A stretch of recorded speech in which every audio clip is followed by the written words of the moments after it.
les gens disent que le général Tchiani a fait le coup d'État parce que Bazoum voulait le remplacer. Ça, ce sont des fausses histoires.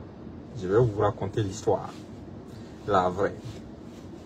Les problèmes entre Bazoum et Tchiani ont commencé au lendemain de la sortie du général Abou Tarka sur le Burkina et le Mali. Après la sortie du général Abou Tarka, le général Tchiani est allé voir directement Bazoum dans son bureau pour se plaindre et lui demander d'appeler le général Abou Tarka à la raison. Parce que pour lui, le Niger, le Burkina et le Mali sont des pays frères.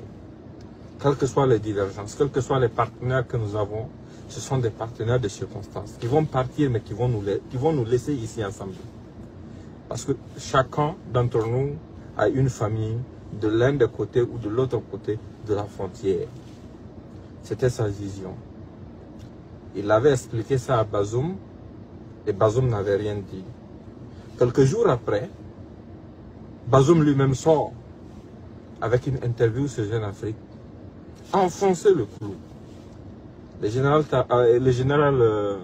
Tchiani n'a pas encore hésité à repartir voir Bazoum pour exprimer sa frustration et lui dire que aujourd'hui, dans notre situation, si on veut vraiment s'en sortir, il faut que les trois pays qui ont le même problème conjuguent leurs efforts au lieu de s'envoyer des pics. Parce que ça ne va pas servir à grand chose. Juste après ça, Bazoum avait un programme qui consistait à libérer des terroristes supplémentaires. Dans ça aussi, le général Tchiani est allé lui expliquer pourquoi ce n'était pas la bienvenue. Parce que déjà, les premières libérations de terroristes n'ont servi à rien. Il a ramené sur la table les images des soldats nigériens qui ont été exécutés, filmés et exécutés par les mêmes terroristes. Il a exprimé sa réticence à Bazoum. Il l'a déconseillé fortement. À la veille du coup d'État, dans la nuit, il est rentré chez lui. Juste au moment où il s'apprêtait à aller au lit, quelqu'un l'appelle pour dire que Bazoum était en train de finaliser la libération des terroristes, malgré son opposition. Automatiquement, tard dans la nuit, il quitte son domicile pour aller à la présidence trouver Bazoum. Il révoque le sujet avec Bazoum. Il lui dit son opposition à cette affaire. Il le conjure de renoncer à ça. Il insiste en lui faisant savoir que ça c'est une trahison de l'ensemble de l'armée.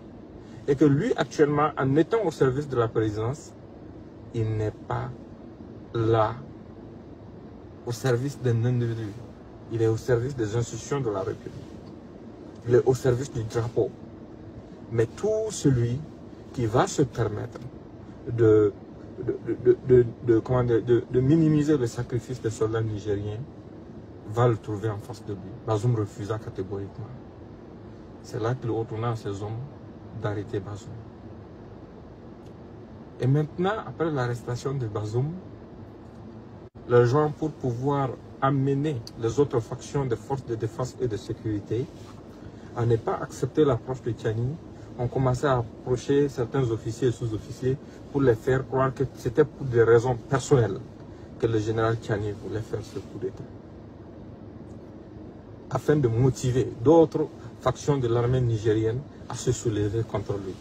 Maintenant, tous ceux qui l'ont contacté parmi les officiers ont reçu les preuves qu'en réalité, c'était pour la République. C'était contre quelque chose d'inacceptable. C'était contre cette injure que Tchiani s'était soulevé. Et ils se sont tous ralliés. Maintenant, comme ce plan n'a pas fonctionné, comme ils n'ont pas réussi à opposer les frères d'armes, la France a commencé à appeler les pays comme les États-Unis, les faisant croire que non, ce sont les Russes qui sont en train de faire le coup d'État au Niger. Ça a frustré beaucoup de partenaires. Mais quelques temps après, ils ont compris que ça n'avait absolument rien à voir avec un quelconque pays étranger. Et que c'était un problème purement interne qui était là. Ça a refroidi les ardeurs et les gens ont compris la manipulation.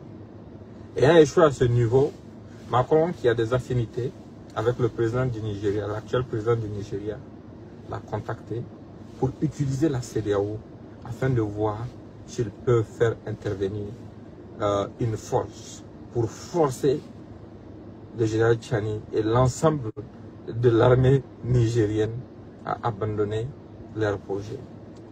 À ce niveau aussi, ça ne peut pas marcher. Parce que chacun, avant de s'engager, réfléchit à quelque chose d'essentiel. Ce peuple nigérien-là, c'est un peuple combattant. Et au Niger, je ne vois même pas quel scénario il peut utiliser pour pouvoir intervenir. Parce qu'en voulant venir par le sol, la population nigérienne ne va jamais laisser de convois qui viennent pour agresser leur capitale passée. Du ciel aussi, ils vont faire comment? Dès que les Nigériens ont la certitude que ces forces étrangères veulent intervenir, vous verrez comment Niamey sera.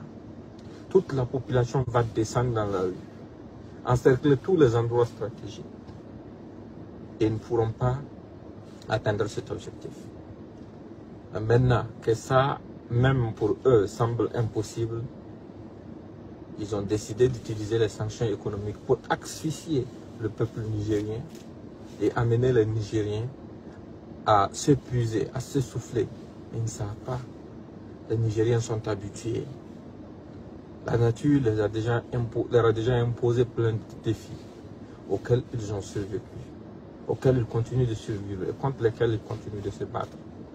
En fait, tous ceux qui se comportent comme ça en croyant vouloir arranger ne savent pas qu'en fait ils sont en train de créer des problèmes supplémentaires et sont en train de pousser le général Tchani et ses hommes à prendre des positions beaucoup plus radicales. Parce que ce que je sais est que ce ne sont pas des hommes qui reculent devant les menaces ou devant les intimidations. Ça doit servir de leçon à tout le monde. Ces gens sont prêts à tout pour leur patrie. Ces gens sont prêts à tout pour défendre l'honneur de leur patrie et leur souveraineté. Et tous ceux qui pensent que c'est en menaçant qu'ils peuvent les amener à fléchir n'ont absolument rien compris.